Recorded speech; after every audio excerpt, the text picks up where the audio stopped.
My dear all student, welcome in my video lecture session. In these sessions, we discuss about the television journalism and productions, in which we are going to discuss module second. And module second, we are already discussed about the different types of shots, camera angle, camera movement, and now we are going to discuss aesthetic in visual composition. Sorry, aesthetic in visual composition. It is most important topic for us. Also the point of view, the professionalism. If we go in news channels and film and professional lives, there is a need very important aesthetic in visual composition. So हम लोग आज जिस विषय पर बात करेंगे वो है एस्थेटिक इन विजुअल कंपोजिशन। तो एस्थेटिक इन विजुअल्स कंपोजिशंस में जो सबसे जो इम्पोर्टेंट चीज़ है कि हमने जैसे कैमरा मूवमेंट, कैमरा एंगल और डिफरेंट टाइप के शॉट्स को हम लोगों ने देखा, पढ़ा, समझा और एग्जाम्पल के थ्रू समझने की कोशिश किया। लेकिन एस्थेटिक और इन विजुअल्स कंपोजिशंस में हम विजुअल्स की कंपोजिशंस को समझने की कोशिश करेंगे, जिससे कि जब आप विजुअल को तैयार कर रहे हैं, जब शूट कर रहे हैं, तो उसमें हमें किन किन चीज़ों की जो मोस्ट इम्पॉर्टेंट थिंग है कि किन किन चीज़ों का ध्यान रखा जाना चाहिए, कौन से ऐसे टूल टेक्निक्स हैं उनके जिससे कि वो जो है हमारी कंपोजिशन को और भी स्ट्रॉन्ग बना सके। जैसे मैंने आपको एक चीज़ बताया था कि जैसे मैं कोई कंपोजिशन बना रहा हूँ, जैसे तो अगर रेलवे स्टेशन का कोई कंपोजिशन बना रहा हूँ तो उस रेलवे के स्टेशन के कंपोजिशन में मैं एयरपोर्ट का कंपोजिशन बिल्कुल नहीं डाल सकता, या एयरपोर्ट के कंपोजिशन में मैं स्टेशन का नहीं डाल सकता। या आप किसी के घर अगर गांव का सीन दिखा रहे हैं तो उस गांव के सीन में आपको गांव की जो कंपोजिशन है उसको एलिमेंट्स को ऐड करने होंगे, तभी जाकर वो कंपोजिशन कंप्लीट होता है, अदरवाइज वो कंपोजिशन कंप्लीट नहीं होता है। तो चलिए आज शुरुआत करते हैं इस सेशन में कि विजुअल कंपोजिशंस के कौन कौन से एलिमेंट हैं, वो कौन से टूल टेक्निक है जिससे विजुअल कंपोजिशंस को बहुत ही स्ट्रॉन्ग बना सकते हैं, बहुत ही इफ़ेक्टिव बना सकते हैं। तो सबसे पहले जो इम्पोर्टेंट चीज़ है वो है कि कंपोजिशन होता है क्या है। Composition is about arranging all visual composition is arranging the visuals complete positioning of various elements such as mass, color, light, line, etc. that is mannered in good composition।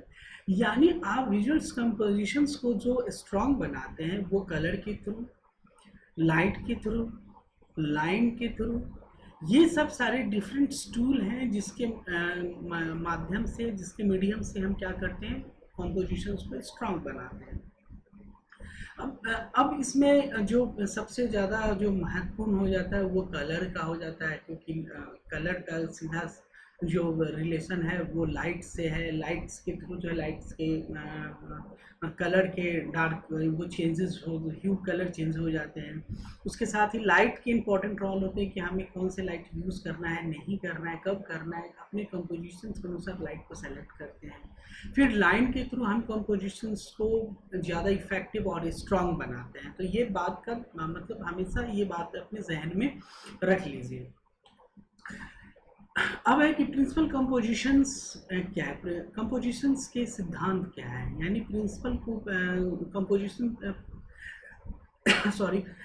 Compositions करने के लिए हमें कौन कौन सी चीज़ों के लिए जो एक फंडामेंटल रिक्वायरमेंट है, क्या क्या चीज़ों की ज़रूरत होती है। पहला ग्रुपिंग एंड ऑर्गेनाइजेशन, दूसरा बैलेंस, तीसरा ratio and proportion, rule of third, lines and curve and figure and ground, harmony and contrast, line and colour. ये सारे क्या है, प्रिंसिपल ऑफ कंपोजिशन है। यानी किसी भी कंपोजिशन को कंप्लीट बनाने में इसका बहुत बड़ा अहम रोल होता है। अगर ये नहीं, इनमें से कोई एक चीज़ को भी लैकनेस है तो समझ लीजिए कि वो कंपोजिशंस कंप्लीट नहीं होगा, और अगर होगा भी तो वो कहीं से भी इफेक्टिव नहीं होगा। तो हर इसमें जितने भी चीज़ें, चाहे बैलेंस की बात करें, रेशियो प्रोपोर्शन की बात करें, रूल ऑफ थर्ड की बात करें, या लाइन्स कर्व्स की बात करें, फिगर एंड ग्राउंड की बात करें, ये लाइट की बात करें, कलर की बात करें, जितने भी इसमें प्रिंसिपल हैं इसके, यही कंपोजिशंस को बहुत ही इफेक्टिव, बहुत ही स्ट्रॉन्ग, बहुत ही लॉजिक कंपोजिशन बनाते हैं। इसलिए इन सब चीज़ों का ध्यान में रखा जाता है।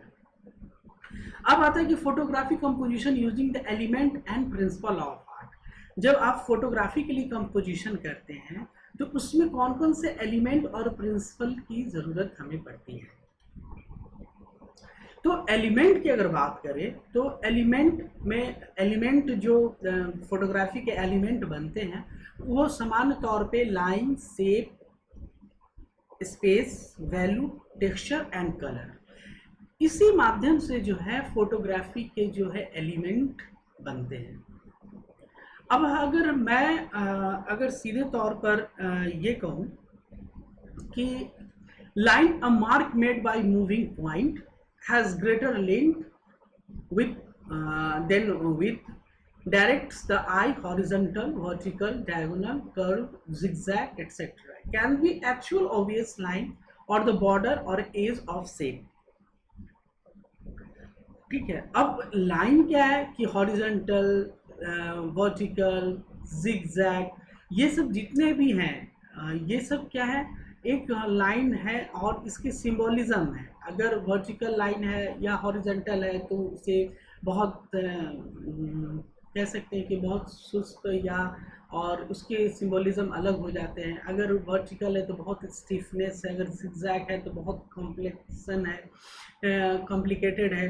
तो इस तरह से हर लाइन का अपना एक यूज़ होता है और वो फिर एक लाइन जोड़ के अगर हम हर लाइन को जोड़े तो एक कंपोजिशन बनता है। जैसे आप मेट्रो में सफ़र कर रहे हैं या एयरपोर्ट पे सफ़र कर रहे हैं या रेलवे में सफ़र कर रहे हैं, तो हर का जो सिंबोलिज्म है, एलिमेंट है, जो टूल टेक्निक है वो अलग अलग है।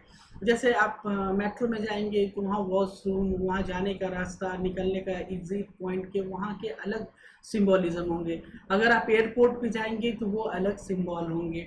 अगर आप थाना में जा रहे हैं तो उसके अलग सिंबल हैं, हॉस्पिटल में अलग हैं। तो हर जगह जो है वो अलग अलग जगह पे स्थान के अकॉर्डिंग जो है वो लाइन जो है अपने चीज़ों को बदलता है और उस लाइन का यूज़ किया जाता है। अब आप जो इस फिगर में देख रहे हैं इसमें 5 फिगर दी गई हैं। इस 5 फिगर में आप देखेंगे कि 5 फिगर में ये पहला जो है इलेक्ट्रिक का जो है वो पोल है, दूसरा ये जेब्रा है, तीसरा स्नेक है, चौथा जो है ये पानी का है और पांचवा जो है ये गैस है। तो ये जो लाइनें बनी हैं, ये लाइनें देखिए, ये लाइनें कर्व है दोनों। फिर ये एक सिंबॉलिज कर रहा है कि एक लाइन से सारे जो है पोल लगे हुए हैं। आपको एक डिफ्ट दिख रहा होगा कि एक सीरीज है, पोल का एक सीरीज है, इसमें फिर वायर है। तो ये जो सिंबल लाइन के थ्रू ही इन्होंने क्या किया, सिंबलाइज किया। अब जेब्रा पे ये जो सिंबोलिज्म है ये अलग इंडिकेट करता है, स्नेक पर जो सिंबल है वो अलग इंडिकेट करता है। यहाँ पर जो एक है, यहाँ जो चौथे वाले फिगर, 4 फिगर में जो हॉरिजॉन्टल लाइन है ये बाइफोर्केट करता है, यानी ये रिवर है और यहाँ आपको एक लैंड टाइप का फील हो रहा है कि यहाँ पर एक लैंड है। तो ये जो हॉरिजॉन्टल लाइन देने से एक कह सकते हैं कि एक हमारा जो सॉरी एंड पॉइंट है वो एंड पॉइंट हमें समझ में आ रहा है। अब शेप, अब शेप क्या है, एक ज्योमेट्रिक शेप है और हर शेप का अपना अपना एक फीचर है, उसके इम्पोर्टेंस है, उसके यूजेस हैं। तो शेप के भी अलग अलग यूज़ किए जाते हैं। अब शेप जैसे ये देख लीजिए, ये ट्रायंगल शेप है, ये हॉरिजॉन्टल शेप है, ये वर्टिकल में जो है बिल्डिंग का शेप है, इसका शेप अलग है। ये आई थिंक ये फ्लावर है, ये वेजिटेबल फ्रूट्स हैं। तो ये जो एक शेप है और इस शेप में क्या है कि इसके एक डायमेंशन है, उसके डायमेंशंस के में कुछ जो लाइन के थ्रू जो है डायमेंशंस को क्रिएट किया गया है। अगर इस पहले वाली फिगर को आप देखेंगे तो इसमें 3 लाइनें हैं और तीनों लाइनों से एक फिगर, एक सेफ फॉर्म दिया गया है। ठीक है, इसी तरह से यहाँ पर देखेंगे तो ऐसा लग रहा है कि जितने भी पेड़ हैं, एक लैंड है, एक एरिया है, फील्ड है, फिर यहाँ पर एक पेड़ का, एक ट्री का जो है सीरीज है रखा हुआ है, और ये यहाँ पर ये स्काई है। तो जहाँ लैंड और स्काई मिल रहा है वहाँ पर आप एक छोटा सा एक ग्रीनरी टाइप का दिख रहे होंगे। तो ये भी एक लाइन का है, वर्टिकल लाइन है, इसमें भी हॉरिजॉन्टल लाइन है। तो लाइन क्या कि थ्रू लाइन से जो है हम एक शेप फॉर्म करते हैं और फिर उससे एक विजुअल क्रिएट होता है। जैसे कि आपने ये वाले फिगर में देखिए, विजुअल क्रिएट हो रहा है, ये लग रहा है कि पिरामिड का टाइप का कोई आकार का चीज है जो ये, और मात्र ये 3 लाइन से ही इन्होंने एक पिरामिड को इंडिकेशंस मिल जाता है। इसी तरह अगर ये बिल्डिंग को अगर देखेंगे तो यहाँ से एक हॉरिजॉन्टल वर्टिकल लाइन, फिर यहाँ से एक वर्टिकल लाइन, फिर इसमें एक हॉरिजॉन्टल लाइन, फिर वर्टिकल लाइन, ये सारे लाइनों को मिलाकर इन्होंने एक बिल्डिंग का निर्माण किया। यानी इस बिल्डिंग में पूरे देखेंगे तो लाइन ही है, और लाइन से ही इन्होंने डेप्थ दिखाया है, लाइन से ही इस बिल्डिंग की ऊंचाई दिखाया है, लाइन के ही थ्रू इसने इस बिल्डिंग को दिखाया है कि कितनी स्टूडियो का बिल्डिंग है। इसके बाद जो शेड है वो तो खैर कलर शेड है, कलर के थ्रू जो है वो पूरी तरह से हमें डेप्थ मिल रहा है। तो शेप जो है वो लाइन से मिलकर शेप बनते हैं। ठीक है, तो इस बात का आप ध्यान रखें।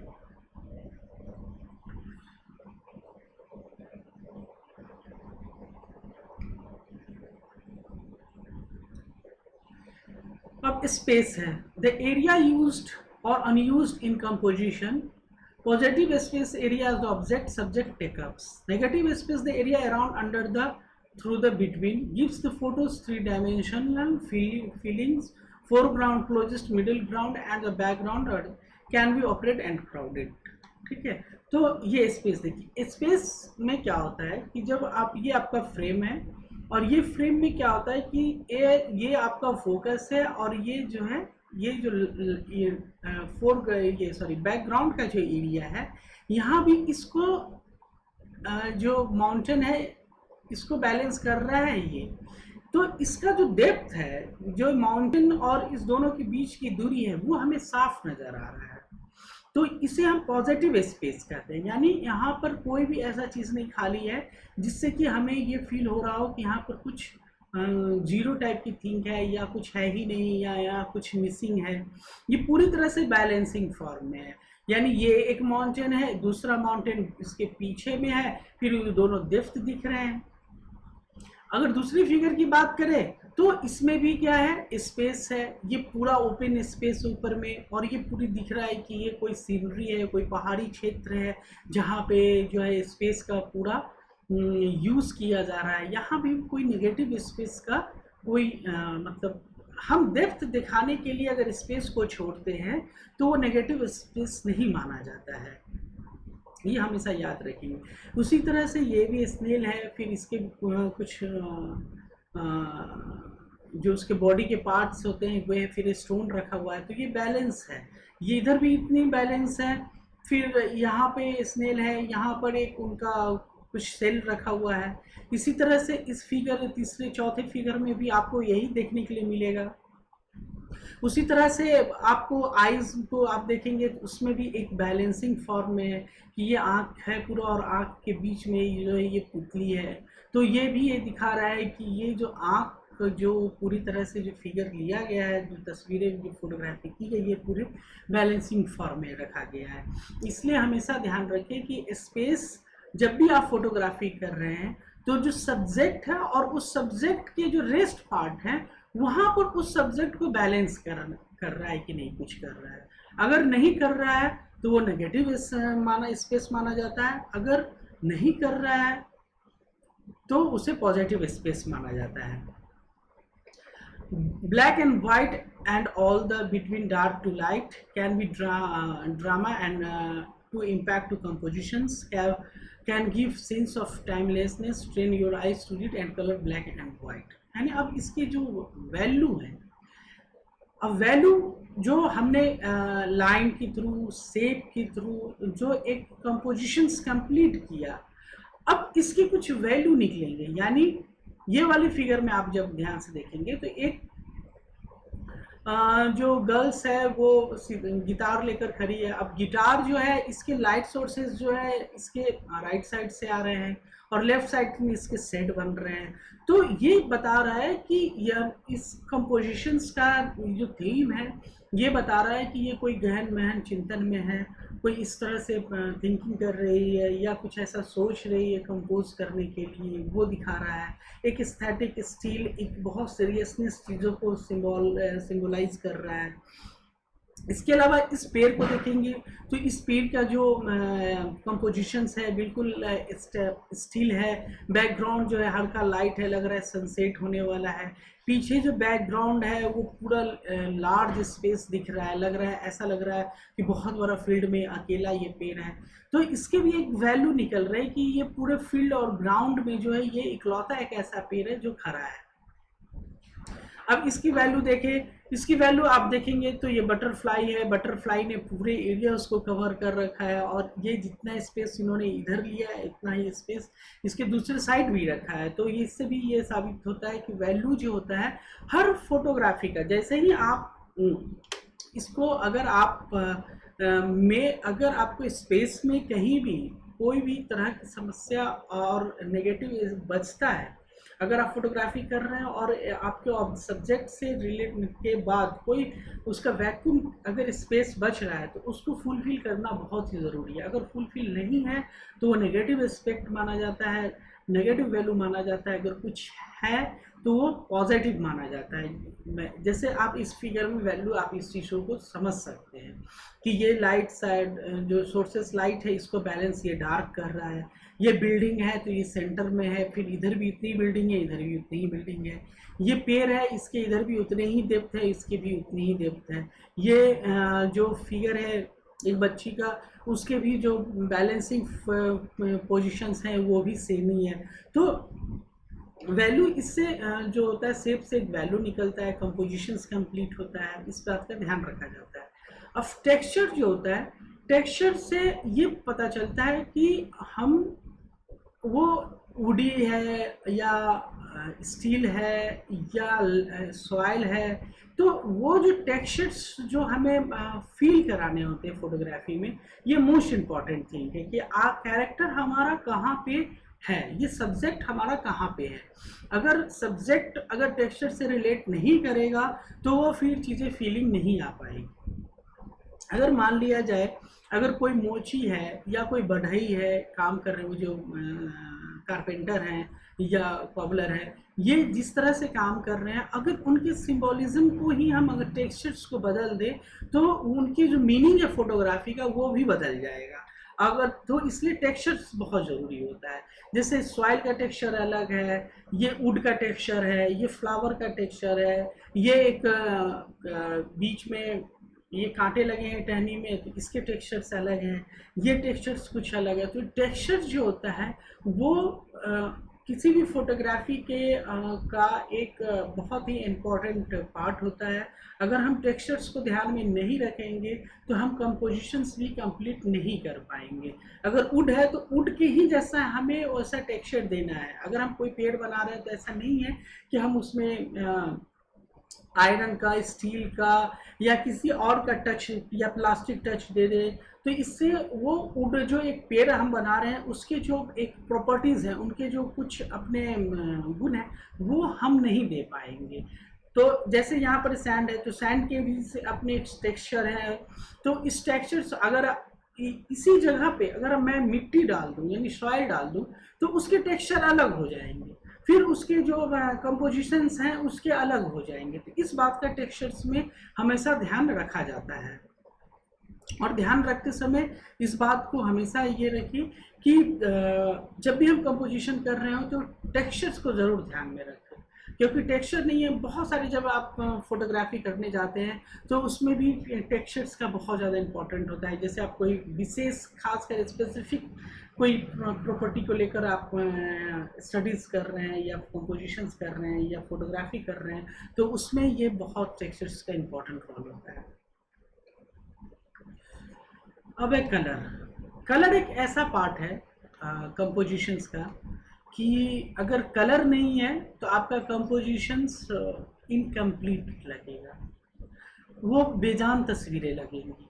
इसलिए कलर बहुत महत्वपूर्ण होता है। कलर को जानने और समझने के लिए इसके बहुत ज़रूरी होता है कि हम लाइन शेप, तो ये सब एक कह सकते हैं कि एक कंपोजिशंस का पार्ट है ही, लेकिन उसकी उससे भी ज़्यादा एक इम्पॉर्टेंट पार्ट हो जाता है कलर का। अब कलर का इम्पोर्टेंस इस तरह है कि इसमें सबसे पहले तो आपको मैं बता दूं कि कलर में जो प्राइमरी कलर, सेकेंडरी कलर और जो इंटरमीडिएट कलर है या टेरिटरी कलर है, उसको जानना और समझना है। फिर कलर के थ्रू हम डेप्थ भी दिखाते हैं। ह्यू कलर के थ्रू हम बहुत सारी चीज़ों को उससे फोटोग्राफी के थ्रू या कंपोजिशन के थ्रू हम सिंबलाइज करते हैं। मैं एक छोटा सा एग्जांपल लेता हूँ। जैसे आप सनसेट या सनराइज का फोटोग्राफी कर रहे हैं, तो जब वो सनराइज हो रहा होता है तो वो उसके जो उस रेडनेस दिखते हैं, और उस जैसे जैसे वो ऊपर सूरज उठता चला जाता है, सनराइज होता चला जाता है, वैसे वैसे उसके कलर और ह्यू भी बदलते चले जाते हैं। तो अगर आप ध्यान नहीं रखेंगे तो फिर फोटोग्राफी और कंपोजिशंस में डिफ़िकल्टीज आएंगी। हमारा जो सब्जेक्ट है वो निकल कर नहीं आ पाएगा, मीनिंगफुल नहीं सब्जेक्ट हो पाएगा। कहना कुछ और चाहते हैं, निकल कर कुछ और आ रहा है। तो इस बात का हमेशा ध्यान रखें कि कलर को हमें पूरी तरह से समझना है और इसे जानना है। अब जो कलर के थ्रू हमने तो टेक्सचर देखा है, अब उस टेक्सचर्स को जो है एक लाइन, शेप, टेक्सचर, उसके तो इसके बाद आता है कलर। आप जैसे वुड है तो वुड की टेक्सचर्स आपने ले लिया, लेकिन वुड के जो कलर हैं वो हमें पता होना चाहिए कि ब्राउन कलर के होते हैं, उनके कुछ हरी पत्तियां होती हैं, कुछ हरी टहनियाँ होती हैं। तो वो कलर्स के थ्रू ही हम ये सिंबलाइज कर सकते हैं कि ये है। अगर मान लीजिए टमाटर है, तो आप टमाटर को हरा लाल कलर कर सकते हैं, लेकिन आप पीला नहीं कर सकते हैं, क्योंकि टमाटर पीला नहीं होते, उसके टेक्सचर हैं। अब जैसे आलू है तो आलू जो पोटैटो है, पोटैटो के टेक्सचर है, वो पोटैटो जो वुड टाइप के ब्राउनिश दिखते हैं, तो आप उसमें वो अगर कलर नहीं देंगे तो वो आलू फिर पोटैटो का मीनिंग नहीं निकलेगा। इसी तरह से आप देखिए, मैंने आपको बताया था सनसेट, ये अभी सनराइज का है। तो यहाँ पर देखिए एक फिगर है और इस फिगर में पेड़ है और यहाँ पर ये नदी का डेप्थ है, ठीक है। तो ये कलर के थ्रू ये डेप्थ दिखा रहे हैं। बात मतलब समझिए कि कलर से हम डेप्थ दिखा सकते हैं। किसी भी कंपोजिशंस में कलर के थ्रू हम डेप्थ दिखाते हैं, कलर के थ्रू हम टेक्सचर्स दिखाते हैं, कलर के थ्रू हम सब्जेक्ट्स को जो है एक शेप फॉर्म में देते हैं, कलर के थ्रू हम जो है किसी भी सब्जेक्ट को इन्हेंस करते हैं, कलर के थ्रू हम किसी भी सब्जेक्ट को, प्रॉपर्टीज़ को, उसको रिकॉग्नाइज करवाते हैं। तो ये हमें हमेशा ध्यान में रखने की ज़रूरत है। अब आता है प्रिंसिपल। तो अब एलिमेंट ऑफ जो प्रिंसिपल ऑफ आर्ट क्या है, तो इम्फेसिस है, इसके लिए बैलेंस है, यूनिटी है, कंट्रास्ट है, मूवमेंट है, पैटर्न है। कि अब इसके जो हमने अभी डिस्कस किया, जिस विषय पर डिस्कस किया, वो तो उसके लाइन से फ्यूचर एलिमेंट थे। अब इसके प्रिंसिपल कौन कौन से हैं, यानी कौन कौन से सिद्धांत पर ये जो आपका एलिमेंट है ये कैसे काम करता है। तो सबसे पहले मैं आपको बता दूं कि इम्फेसिस,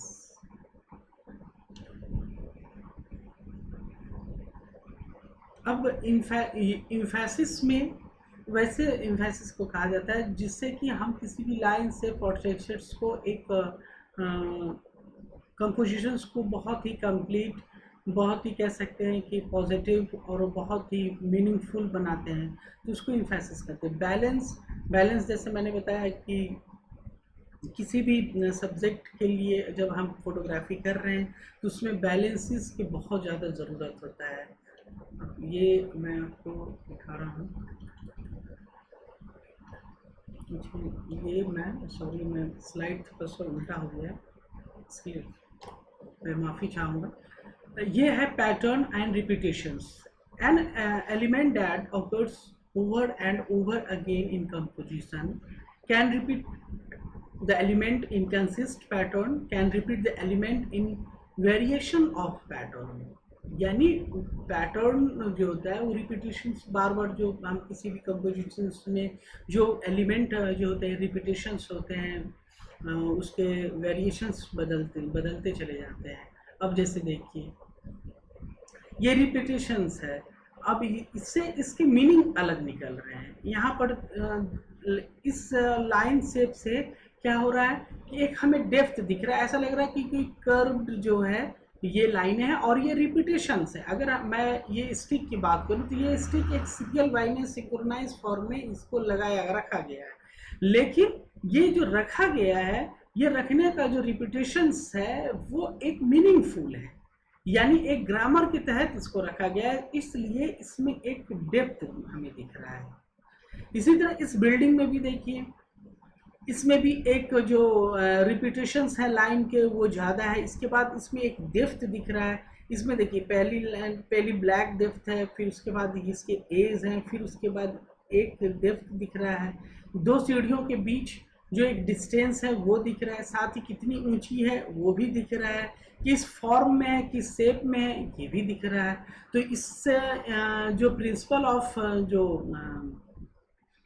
है इसके विजुअल कम्युनिकेशंस के, ये मोस्ट इम्पॉर्टेंट थिंग हो जाते हैं। अगर आपको ये जानकारी नहीं है, अगर आपको ये समझ में नहीं आ रहा है कि हम लाइन, शेप और टेक्सचर्स को कैसे यूज़ करें, प्रिंसिपल ऑफ जो एलिमेंट है उसको अगर आप नहीं समझ पा रहे हैं, प्रिंसिपल ऑफ विजुअल कम्युनिकेशन को नहीं समझ पा रहे हैं, तो फिर आप जो है उसको समझाना बहुत दिक्कत हो जाता है और आपका कंपोजिशन जो है इनकम्प्लीट हो जाता है।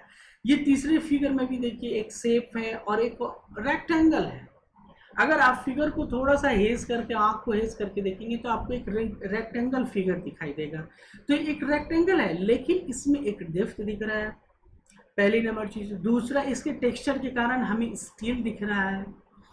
तीसरा, हमें कलर के कारण इसमें डेप्थ दिख रहा है, ब्लैक एंड वाइट टोन है तो उस टोन के कारण जो है हमें एक डेप्थ दिख रहा है। तो लाइन हो गया, एक शेप हो गया, एक टेक्सचर हो गया, कलर हो गया, कलर के बाद उसके ह्यू हो गए। तो अब आप सोचिए कि एक फिगर में इतने सारे चीज़ों का कंपोजिशन होता है, यानी इसके इतने सारे कंपोनेंट होते हैं, तभी हम किसी एक चीज़ को देख पाते हैं। दूसरी, ये अब नीचे वाली फिगर की हम बात कर ले थोड़ी सी, तो ये लग रहा है कि कोई ईंट की बनी हुई है या मार्बल की कोई फर्श है जिसको सीढ़ी पर बनाया गया, और इसमें जो है जो शेप है वो कर्व शेप है, पहला। दूसरा कि इसमें भी जो है एक लग रहा है कि मार्बल या टाइल्स के बने हुए हैं। तीसरा, कलर के कारण, ब्लैक एंड वाइट टोन्स के कारण जो है इसमें हमें डेप्थ दिख रहा है। लाइट के सोर्सेज के कारण दिख रहा है कि हमें कि कहाँ से लाइट के सोर्सेज आ रहे हैं, ये भी मोस्ट इम्पॉर्टेंट थिंग है। चौथा, शेप जो है वो शेप आपको पहले ही बता चुके हैं कि कर्व्ड है। तो हर जो लाइन का, टेक्सचर्स का, शेप का, कलर का, हर चीज़ का अपना एक इम्पॉर्टेंट होता है उस कंपोजिशन में। अगर उसमें से एक भी कंपोजिशन आपका नहीं है तो वो कंपोजिशन फिर वो कंप्लीट ही नहीं हो पाएगा। जैसे आप ये वाले एग्जाम्पल में देखें तो ये वाले एग्जाम्पल में आप देख सकते हैं कि ये आपको लग रहा है कि कोई मेटल का कोई स्टिक रखा हुआ है शेप फॉर्म में। तो ऐसा इसलिए क्योंकि उसके जो टेक्सचर दिए गए हैं और उस हिसाब से उसके जो कलर दिए गए हैं वो स्टील मतलब मेटल के टेक्सचर दिए गए हैं, और शेप फॉर्म रेक्टेंगल है, ऐसा लग रहा है कि कोई छर्रे जो होते हैं वो हैं। तो इस तरह से जो लाइन, शेप, कलर, टेक्सचर्स के माध्यम से हम किसी भी सब्जेक्ट को, फोटोग्राफी कंपोजिशंस को स्ट्रॉन्ग बनाते हैं और स्ट्रॉन्ग के साथ कंपोजिशन भी फुलफिल होता है। अब हम अगर इस फिगर की बात करें तो इसमें भी आपको तीन ऐसे फिगर दिख रहे हैं जो एक सिलेंड्रिकल आकार का 3 आपको यहाँ पे खंबे दिख रहे हैं, पिलर दिख रहे हैं। अब ये जो पिलर आपको दिख रही है, टेक्सचर जो दिख रहे हैं, ये टेक्सचर लग रहा है मार्बल का बना हुआ है। पहला शेप में हम आए तो शेप से पता चल गया कि ये सिलेंडर शेप का है, पहला। दूसरा, ये जो पिलर है एक दूसरे से कितनी दूरी पर है, तो उसके कलर शेड के कारण जो है हमें उसके डिस्टेंस पता चल गया। इसके अलावा जो यहाँ पर कलर है, colour black and white tone है, तो उसके माध्यम से क्या हमें पता चल गया कि ये इसके यहाँ पर सोर्सेस लाइट के हैं, डार्कनेस है और कहीं व्हाइट है, यानी हमें जो 3 पिलर हैं उसके जो हमें वो डेप्थ नज़र आते हैं। तो आपने ये प्रिंसिपल ऑफ ये बहुत समझना ज़रूरी है सबसे पहले तो, कि ये जो प्रिंसिपल है उसमें सबसे पहले एम्फेसिस होना चाहिए, बैलेंस होना चाहिए, यूनिटी होना चाहिए, कॉन्ट्रास्ट होना चाहिए, मूवमेंट होना चाहिए, रिदम होना चाहिए, पैटर्न होना चाहिए। तो अभी हमने एम्फेसिस बैलेंस पे नहीं आए, ये अभी पैटर्न पे चल रहा है।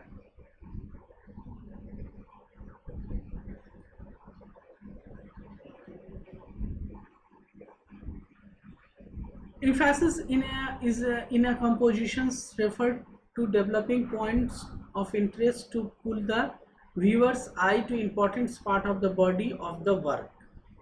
यानी emphasis in the compositions refer to developing point of interest to pull the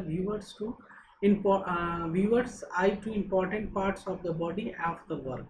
यानी कैसे कोई भी कंपोजिशन जो है कितना महत्वपूर्ण है और कैसे किसी पर कितना ज़्यादा प्रभाव करता है, आप इसके माध्यम से सोच सकते हैं। अब ये जो एम्फेसिस है, या इस एम्फेसिस के थ्रू आप इस चीज़ों को समझ सकते हैं इस फिगर के थ्रू कि कितना इम्पोर्टेंट है। अब ये पूरा जंगल है, जंगल में ग्रीन पेड़ बचा है, यानी ये जंगल पूरी तरह से सूख चुका है, मात्र यहाँ पर जो है एक सिंगल पेड़ है जो कि बचा हुआ है, वो भी हरा है। तो ऐसा नहीं है कि इसके इम्पोर्टेंट जो लाइन, शेप, टेक्सचर्स, कलर के जो है उसके इम्पोर्टेंट रोल नहीं होते हैं।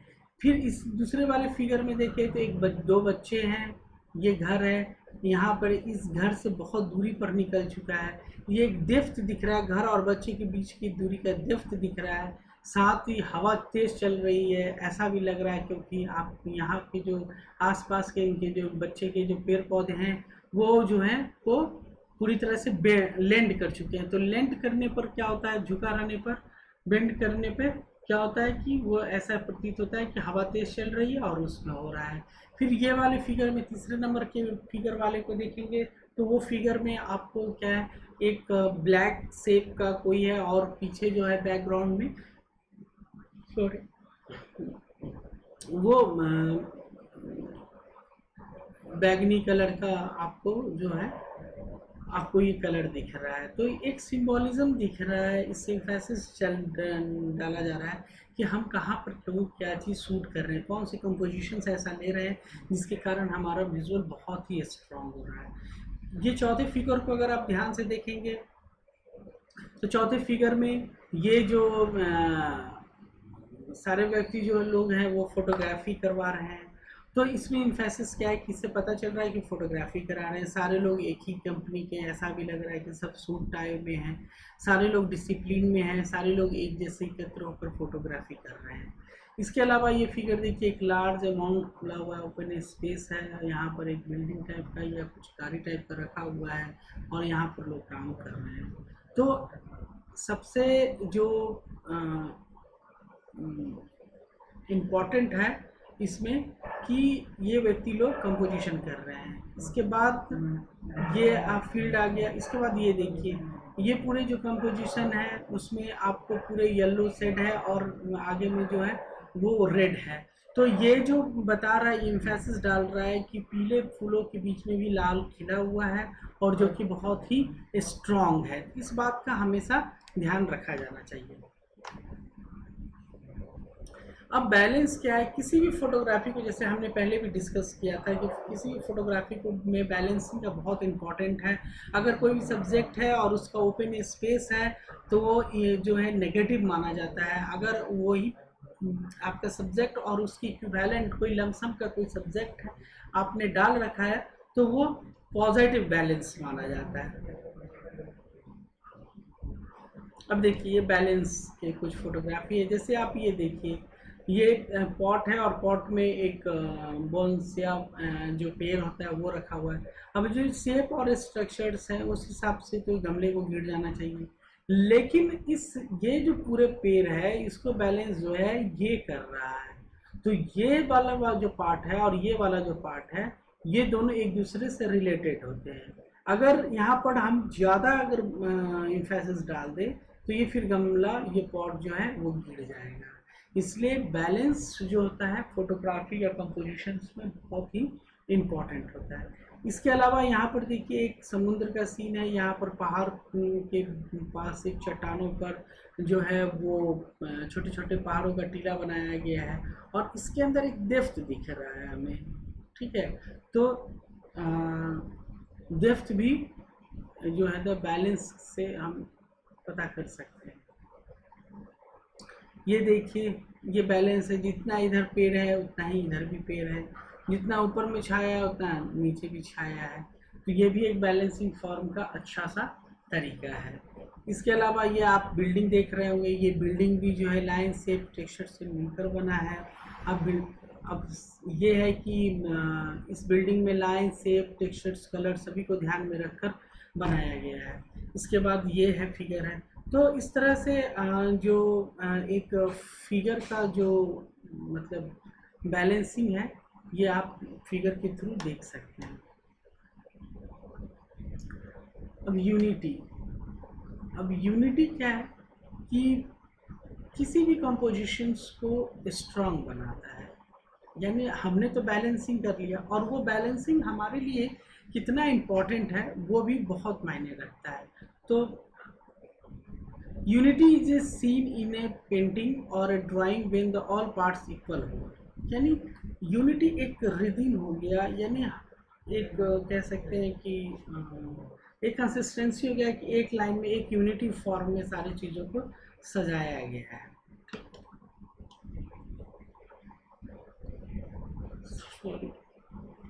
अब ये देखिए ये यूनिटी का एग्जांपल है, बेस्ट एग्जांपल है, ये भी एक बेस्ट एग्जांपल है।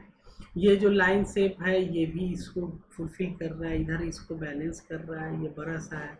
ये जो जहाँ पे ये लग रहा है पानी है और पहाड़ है, ये पानियों के बीच में जो है पक्षियाँ हैं, पेंगुइन है काइंड ऑफ थिंक लग रहा है, मछलियाँ लग रही हैं।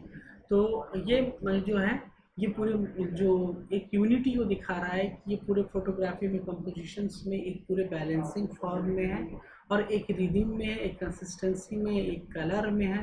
तो ये बहुत ज़रूरी होता है। इसके अलावा ये एक पार्ट देख रहे हैं कि एक सर्किल टाइप का ड्रॉ है, लेकिन इस सर्किल के अपोजिट कुछ नहीं बनाया गया है। ये अपने आप में एक जो है वो बैलेंस है। अगर ये नहीं है तो बैलेंसिंग यूनिटी नहीं हो सकती, दिखने में बिल्कुल अच्छा नहीं लगेगा। इसलिए यूनिटी का भी ध्यान रखना चाहिए।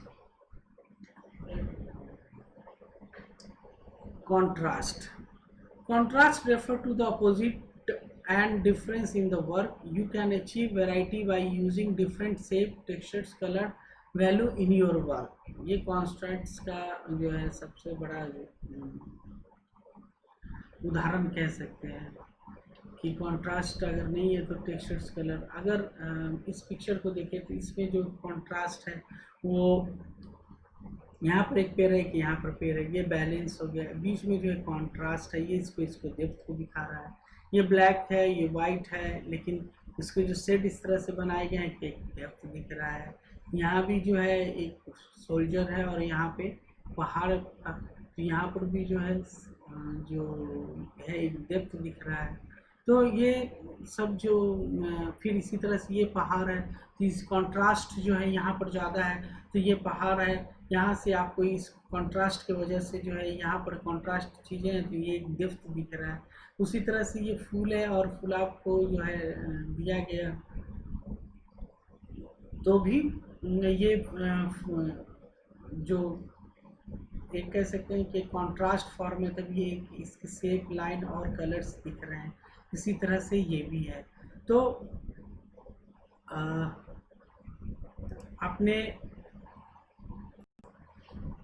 तो आपने इस वीडियो में देखा कि अभी इस सेशन में हमने जाना कि कैसे क्या जो एलिमेंट्स हैं, विजुअल एलिमेंट, विजुअल कंपोजिशंस के जो एलिमेंट हैं, प्रिंसिपल के एलिमेंट हैं, ये हमने इस सेशन में भी जाना। अगले सेशन में हम इसी विषय पर बात करेंगे, इन्हीं मुद्दों को लेकर बात करेंगे, और इसके भी कुछ टूल टेक्निक्स और जो इम्पोर्टेंट चीज़ें हैं उसको लेकर हम बात करेंगे। फिलहाल धन्यवाद।